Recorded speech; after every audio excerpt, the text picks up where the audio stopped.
Holy shit, I just watched The Bachelor live for the first time since, well, The Bachelor last time because I don't think I watched The Bachelorette live. So I figured out a way to do that is you can just go and Google ABC Live on, Google. Funny how you Google things on Google. And it came up, so I'm able to talk about this now as opposed to tomorrow or later in the week. And what a weird as fuck episode it was. Like, I got some Korean lotion on my face, to get that healthy just wash glow. So, if I'm shiny, it's because of that. Okay, so like, the problem with watching it live is that it was 2 hours of my life I'll never get back. If I watch it on Hulu, at least it's slightly less than 2 hours. I think the commercials end up being a little bit less time on Hulu than they are in real life. So, in terms of like me remembering anything about what happened on this episode, it's probably for now. But I always kind of think that, and then I start talking about it, and suddenly everything comes back to me. Okay. Oh, okay. So it starts off with a rose ceremony, and because last week, remember, we had Vanessa, lovely, wonderful Vanessa, who I would love to just do all sorts of things to, and with, and all of those X-rated things that make me blush and make me avert my eyes to the side because I don't want to objectify anybody. And it kind of picked up there, and then it didn't really go very far because they went to the rose ceremony the night before, and Nick, after the pool party was like, yeah, I really appreciate that you guys are willing to share your feelings with me and blah blah. He clearly like doesn't give a shit, and they go to the rose ceremony, and he ends up sending Brittany home and Kristen home, and he keeps Corinne. And the reason why this bothers me is that, and why I'm really bothered by Vanessa actually, is that none of the women called him on it. None of them were like, what? Particularly Vanessa, because she just had that conversation with him where she says, are you looking for a wife or are you looking to someone to fuck with? Because if you're looking for someone to fuck with, then I would rather you just like not give me the rose, and I'd rather give the rose back. He chooses somebody to fuck with. And she stays. And so I don't know. I mean, I guess we'll see going forward how I feel about Vanessa, but right now I'm really reeling it back because she also had a comment that bothered me a lot about how she said something like how she's offended for Nick because of Corinne's behavior, which is so annoying because last week I was like, yes, Vanessa, you are the one for me because you are blaming this on Nick, not on Corinne, because it should be blamed on Nick and not on Corinne. Well, it should be blamed on both of them, but mostly on Nick. And she kind of took it back in this episode, so I didn't like that at all. A lot of the episode is really revolving around the girls talking about Corinne, and that gets really boring really fast, but that was literally the majority of the 2 hours. There's a one-on-one date. He takes Danielle, not the one who won the group date rose last week. Oh, okay. After the rose ceremony, they're going on a trip, you guys. We start with the round-the-world trip, and guess where we're going? Milwaukee! Oh my god, Wisconsin? That's so exotic. Like, who doesn't just yearn to go to Milwaukee? The women are clearly disappointed, but they like have to act excited, and I think that's bullshit. Like, if I was on The Bachelor and like and Chris Harrison, like if I was the Bachelorette or something, and I would expect that if someone was like, we're going to Lansing, Michigan, I wouldn't trust anybody who got excited for that. Not one person. If any of them were like even had a titch of excitement, I'd be like, fuck you, get out, you're not getting a rose. You're not getting a rose. So I hated all that kind of falseness. So they go to Wisconsin, and he picks Danielle, brunette Danielle, for the one-on-one. They walk around, I guess, Milwaukee. Was really confused if it was his hometown or if it was Milwaukee, or if I don't know, because later in the episode Raven says she has the first date in his hometown, Waukesha, something like that, so I was confused. It's honestly kind of a boring date. I don't think she has much of a personality. I'm also not attracted to her physically, and I hope that that's not why I don't think she has a personality. I found the date really boring, and I don't remember much about what they did. I know they made cookies, and they sat in a hill, like in a farm, or a hill field thing. Is a field and a hill, like that's I feel like a field implies, flatness. So there was that. They ate dinner later that night. Oh, and here's the thing I wish The Bachelor would stop doing, and The Bachelorette.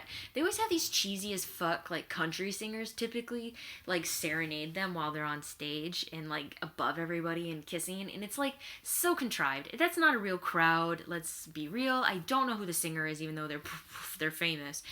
And I just really, I just don't like it that they're, and maybe this is just because I have issues with public displays of affection, because I have issues just with displays of affection, which is something I wish I could work through, but there's no one I can ever work through it with.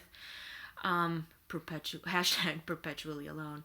But I hate it when they do that. Like, there's just every season, there's at least one or two, like, times where they are dancing at a concert, and I fucking hate it.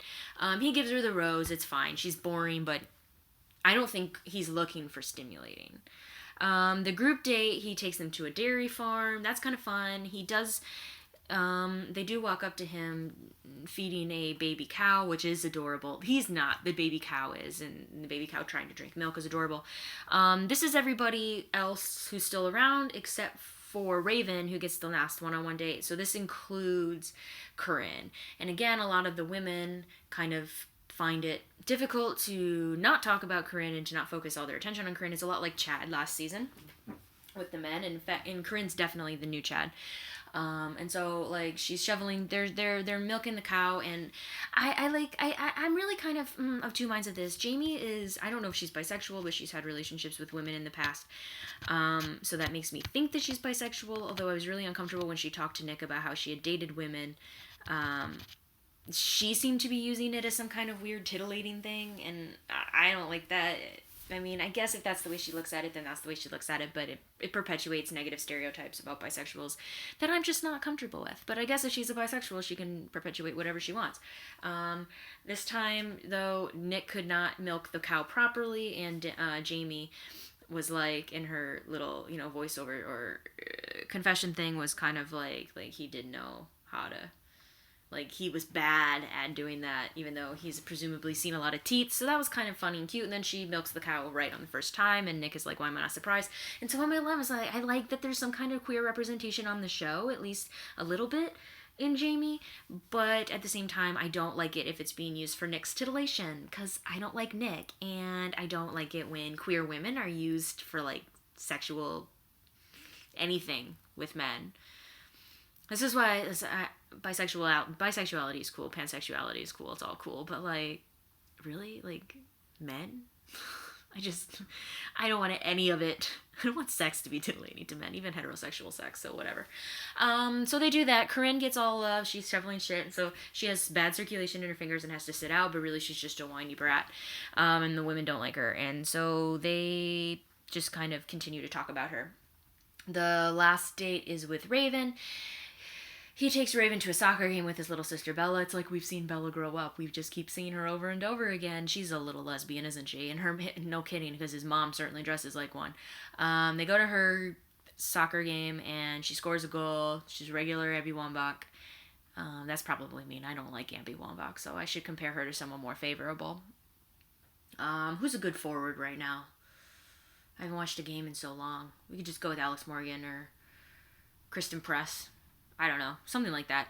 And then they go roller skating, and that's actually kind of fun. Although here's the thing too, it's like I don't really mind this when the women do it, like when Andy did it or when JoJo did it.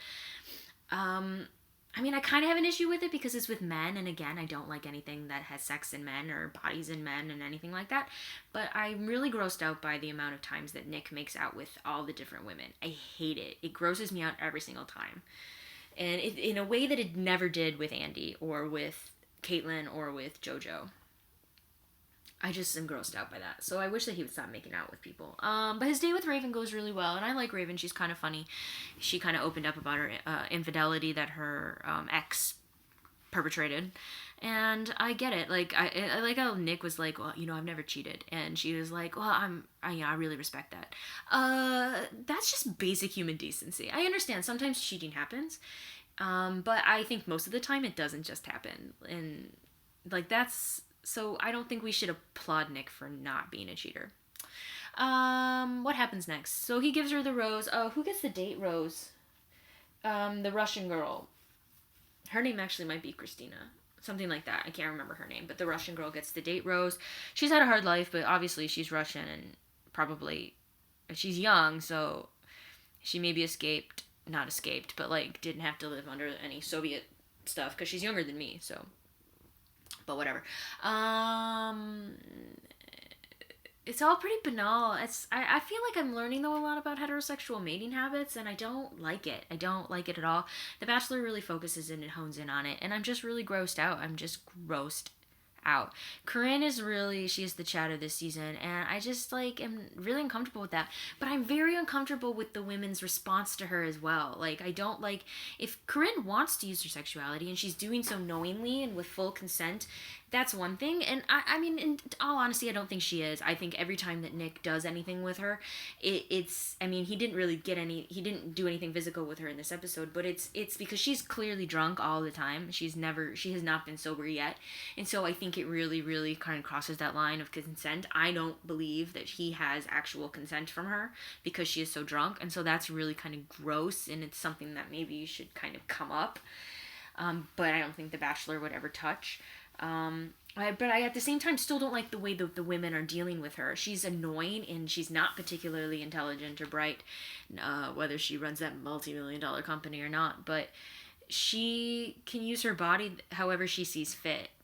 The real question they should be asking is a lot of this due to just her I'm not going to call her an alcoholic because I think that women and men, when they go on these shows, drink a lot more than they may be used to, and that could be an issue.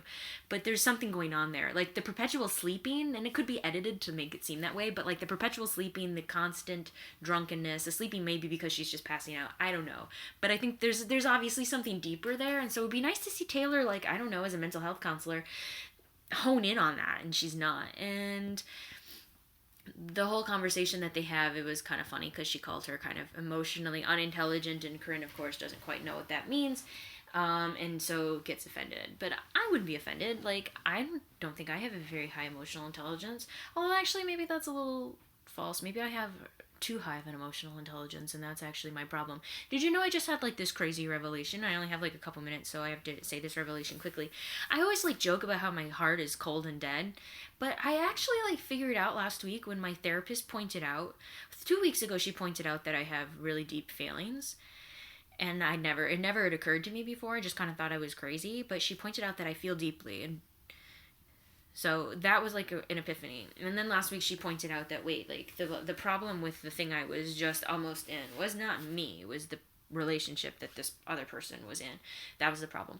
And so lately I've been thinking like, okay, so my cold dead heart theory is actually completely and totally wrong. It's actually the opposite. The problem is that my heart is incredibly big and it's incredibly warm and it's incredibly overflowing. And I don't know where I was going with that. But I think it means I have emotional intelligence. Because I'm pretty self-aware of that. And even now more so, after this epiphany that I have had. And I have literally been, like, every single day, I'm like, oh my god, like, no. I just feel very deeply. It was so weird. That seems so obvious, right? But it's something I could have used 2 years ago. It's something I could have used 2 years ago. But Corinne's not. She is not these things. But I don't really know if any of them are. Honestly, because they're fighting for Nick, and Nick is not worth fighting for. He just isn't worth fighting for. The best part of the episode, honestly, there was a couple like digs that some people got in, but I can't remember what they are now. But kind of the best part of the episode was at the end after the episode aired. Corinne and Taylor get into a fight, blah blah blah. It's to be continued, so probably nothing will actually happen. But Nick is talking to Alexis, presumably at this cocktail party, and they start talking. Nick is telling her about a dream he had about a ghost, and she's like, "Oh my god, that's so scary." And she's like, "There's two things I'm afraid of," and he's like, "Ghosts," and she's like, "No, first is Nicolas Cage the actor," and I just died. I was so happy with that comment. And so I'm switching my allegiance this week to Alexis for that comment alone, and maybe Vanessa will kind of renew her,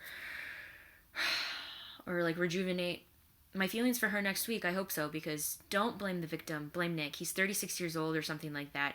It's all his fault. He is always going to be the person. And he's not mature. Stop saying that he is. Okay, bye. I'm running out of time.